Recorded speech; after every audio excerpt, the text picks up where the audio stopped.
I know you have some questions about our arrest last night of Mr. Kilpatrick, the escapee from the Walker County Sheriff's Office jail in Alabama. How about if I start off with just a few brief highlights, summarizing what we have, and then we'll be good to go for questions. At 7:14 p.m. last night, members of the Martin County Sheriff's Office, Palm Beach County Sheriff's Office Tactical Unit, and FBI Violent Crimes Task Force located and arrested 24-year-old Brady Andrew Kilpatrick, who was a fugitive from justice. Kilpatrick was one of 12 inmates that escaped from the jail in Alabama on Sunday, July 30th at about 6:50 in the evening. Kilpatrick was staying at a home located at 10897 Southeast Hobart Street, which is located in the south end of Martin County, a residential neighborhood. Kilpatrick was accompanied by his sister, Jensen Davis LaFawn, who's in custody, her fiance, Hayden Mayberry, who was in custody, and Mr. Mayberry's friend, Dakota Anthony, who was also arrested on unrelated charges to the escape. The home on Hobart Street belonged to Dakota Anthony's mother. She was at the home at the time of the arrest, and she has not been charged. Through investigative means, the Martin County Sheriff's Office, the Palm Beach County Sheriff's Office, and the FBI obtained an address where Kilpatrick was reportedly staying. That was the address I just told you on Hobart. Law enforcement began watching the home and surrounding the neighborhood just before 5 o'clock in the afternoon yesterday. The Sheriff's Office, along with Palm Beach County Sheriff's Office air support, was up in the air the entire time of that surveillance and perimeter. Just at about 7 o'clock, detectives made a tactical decision to approach the home, and they located the suspects. Brady Kilpatrick realized there was nowhere to run and was taken into custody without incident. The remaining 3 individuals were also taken into custody. Brady Kilpatrick was arrested on an outstanding warrant out of Alabama. He will be transported back to Alabama to face his escape charges. Jensen Davis LaFawn and her fiance Hayden Mayberry were charged with aiding an escape in violation of Florida State statute. I think you have copies of the affidavits. Dakota Anthony was charged with possession of a controlled substance, and he bonded out of the Martin County Jail last night. So at this time, I'd be glad to try to answer as many questions as I can for you. Sheriff, do we know how long Kilpatrick was here in Florida? The question is, how long was he here in Florida? He was not here long. We may have gotten him on the first day that he was here. Now, did you get a call in giving a tip to watch this house specifically? Right. The question was, did we get a call or a tip to watch this house? The Walker County Sheriff's Office was working very closely with Palm Beach County Sheriff's Offices. They were looking, I think, as they were looking at the area, they mistakenly thought that our unincorporated Martin County, which has a mailing address at Tequesta, they thought it was in Palm Beach County. And so PBSO, along with the FBI, was working on trying to apprehend him. And once they realized that the house was actually in Martin County, at about 5 o'clock yesterday afternoon, that's when we got involved. Can you describe the extradition process now? The question, well, I described the extradition process, where he'll have a right to a hearing, an extradition hearing, at which time he can either waive extradition and go back, waive his rights to fight it, or he can stay here and fight it. I think in a case like this, we could probably expect that he knows he's arrested, he knows who he is. There's really not much for him to fight. I suspect that within a short time, he'll be back in Walker County.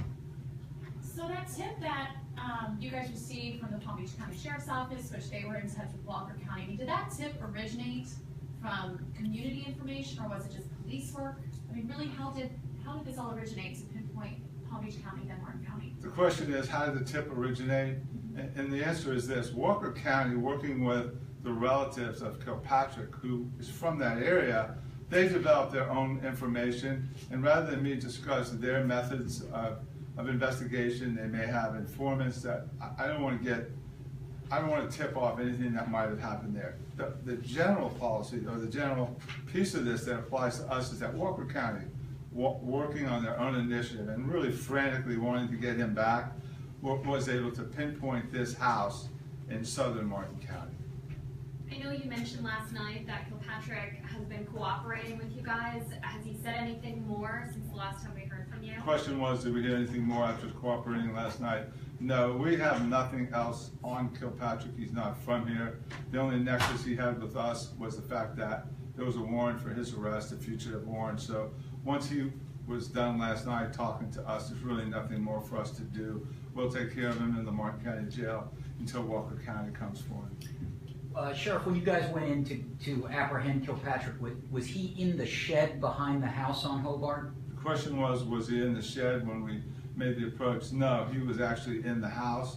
We made a tactical approach. It wasn't a full SWAT call out, but we had enough members of our SWAT team who were out on regular duty assignment. Some of our narcotics guys are SWAT trained. Our supervisor, actually our road patrol supervisor, is one of our SWAT people. So we had more than enough SWAT resources out there with their gear. They actually did make a tactical SWAT type approach to the house, and when he saw the overwhelming force coming, we had dogs on both sides. The back was completely surrounded. We weren't taking any chances, and the reason we had so much resources committed was we knew he was a runner, and we talked about it before we went up there. We also were dealing with the possibility early on. There was chatter that there had been some kind of a wreck in the escape, somebody had caused a death. We weren't sure if he was involved. We weren't entirely sure of all of his charges at the time. So we used all the caution necessary, and I think he took one look at the force coming at him, and he did the right thing, and he came out. We didn't even have to go in the house. We ordered him out of the house, and he came out and hit the deck. Talking about that caution, and you knew that he was a runner, so you were saying that you guys were watching the house for a couple hours before actually going out there. So is that just, again, with that caution, making sure that everything was in place before making that move? Yeah, the question is that we knew he was a runner, and how do I account for the 2 hours of watching the house? In the abundance of caution, we couldn't be sure that he was in the house. We knew that that was the house that Walker County had zeroed in on, but we had to continue our own surveillance and make some legal and tactical decisions at what point we would go into the house. And as the day evolved, as the process went on, we huddled and talked about it and finally made the decision, now is the time. We knew the car was out front with the Alabama tag, and so using our own judgment, our best initiative, we committed to going in, and thankfully he was there. No, was there all, you're talking about the abundance of caution and sort of where he was. You had Jonathan Dickinson State Park literally right behind. You said you were concerned he was a runner.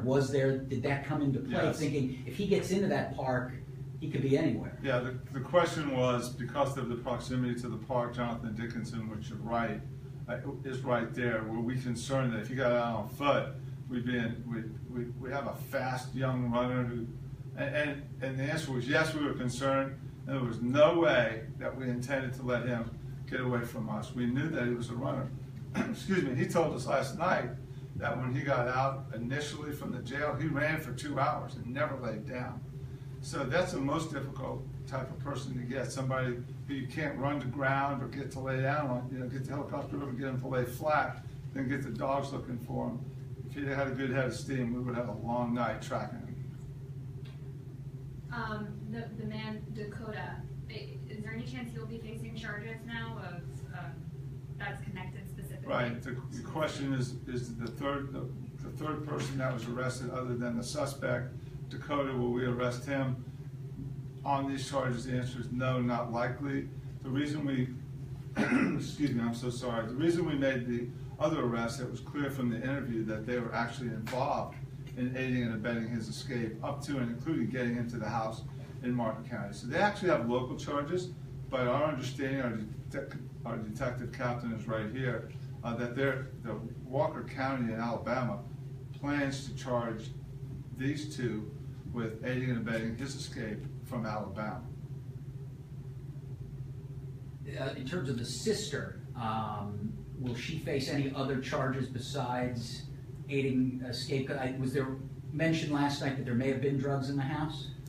And your question is, in addition to the escape charges, on the sister face are there any other additional charges? The answer is no. Right now, she just faces charges for aiding and abetting the escape. He told us last night that he actually called her, said he needed a ride, that she and her fiance The third person went over and picked him up somewhere, I'm not sure how far from the jail, and they said they just took off south. He sat in the back seat. They did everything they could to avoid law enforcement. They tried to stay off the grid. They weren't using credit cards. They were using cash. They were sleeping in Walmart parking lots. So they knew what they were doing, and they were doing the best they could to evade capture. But by the same token, then they did not decide to disguise the car in any way. The Alabama plates seemed to be a pretty good tip-off for you guys. Yeah, they decided, the question is, but then they used the car with the Alabama plates. Yeah. I mean, we're not charging them with being rocket science majors. Any indication that Martin County was their final stop, or do you think that there were plans in place to continue going even further south, or do you think that he was just going to hover down here? The question is, did we think he would continue going further south? His statement to us, their statement, collective statements last night, were that he said, take me as far south as you can, take me to where the peninsula ends, which, you know, to us in Florida means the Keys. Maybe Martin County is where he thought the peninsula ends. I'm not sure, but they hunkered down here. You know, just thinking out loud, I think the chances are they were just cooling off there and were probably getting ready to go on the move. I don't think, logic tells me, couldn't have possibly thought staying in one place for long was a good idea with those Alabama plates. Do we know what he was doing in that short time that he was in the house? Did he tell you? Were they just hanging out? Yeah, did he tell us what they were doing in the house? They were just hanging out. I think he was enjoying his freedom. And what he was being held in Walker County on drug charges? Is that what we understand? He was being held in Walker County. The question was what he was doing in Walker County. He's being held on drug charges. He told us last night he thought he was being held on meth charges, so I don't know. I know Kilpatrick has said some off-the-cuff comments while he's been in custody. Have the other three said anything of interest in their time? Your question, in addition to, besides Kilpatrick making some statements to the others, yeah, the two that we charged with aiding and abetting fully admitted their part in it. The sister did it because it was her brother. Her fiance said, well, he was almost family. I did it for love. So, you know, it's hard for us to ever get into the minds of people that break the law and, you know, how they think like they think. How they thought it was a good idea to come to Martin County, of all places, beyond me. Can you talk just generally, and there were so many different pieces that your guys had to go in and work around. How big of an accomplishment was this? Your question was, there were so many pieces for us to work around, how big of an accomplishment it was. You know, everything that comes out right looks like it was easy. None of this stuff is ever easy. You know, when we got the call originally at about 5 o'clock from the Palm Beach County Sheriff's Office that we had a nationally known escapee in our county, we have to decide from the very beginning, how will we approach the house? How will we perimeter the house? How will we secure the area? How do we protect the neighbors? Is he armed? What's our probable cause? How do we get into the house legally? What happens if we go in the house and he's not there? Do we tip him off now and we never get him back? So our detectives and our SWAT personnel, my lieutenant standing in the back, Lieutenant Romero, who's on the SWAT team, we made those decisions, I wouldn't say on the fly, but we make them in a very impromptu manner. We met at the fire station right there, just a few blocks north of the house, and we huddled in that parking lot. And we do what cops have to do, and that is use their best judgment. Our goal was to get the suspect, but to get him safely, keep our men and women safe, and to keep the neighbors safe. And that was our goal. But every time we move, every time we're moving around the house with dogs and guns and helicopters overhead, there's a lot of risk and there's no guarantees. And so we use the best practices we have. We use our own sense and judgment. And in this particular case, everything came together. I would like to say that the Palm Beach County Sheriff's Office team that was in there along with the FBI was phenomenal. They're phenomenal investigators. And really, they get the credit. They're the ones who actually worked with Walker County for I don't know how many hours. And then when they realized it was Martin County, they came in. They were very gracious. They advised us, and we kept them. I told their deputies, you're my deputies now, stay involved. So we all stayed on the ground, and we were able to get them in custody. What was it that initially triggered the decision to move in? The question, what initially triggered the decision? You know, there comes a time in every case where it's fish or cut bait. we had all the information we had. We thought we had all the information we were going to get. And at the end of the day, we made the decision. Of course, I was on the scene, so the final decision rests with me, but really my lieutenant in the back, Lieutenant Ramiro, Captain Cummings. It was a joint decision. It was good advice, and it ended well. You guys were sure that he was in there by the time you guys moved in, or was that just a? We were sure he was. Yeah, your question was, were we sure he was in there? Our best sense was that he was in there. Everything pointed to him being in there, and there's no guarantees in my profession. We don't produce widgets that can adjust the conveyor belt.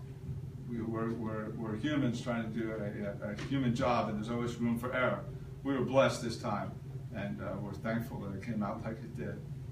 Let me just add this. He had already escaped and made it all the way from Alabama to here. I did not want another escape on my watch. With that being said, where is he being held in the jail? Is he in general population, or is he being given special accommodations? Your question is where is he being held in the jail in special accommodations? He's in the Martin County Jail. We never brag. I don't brag. It's just a statement of fact.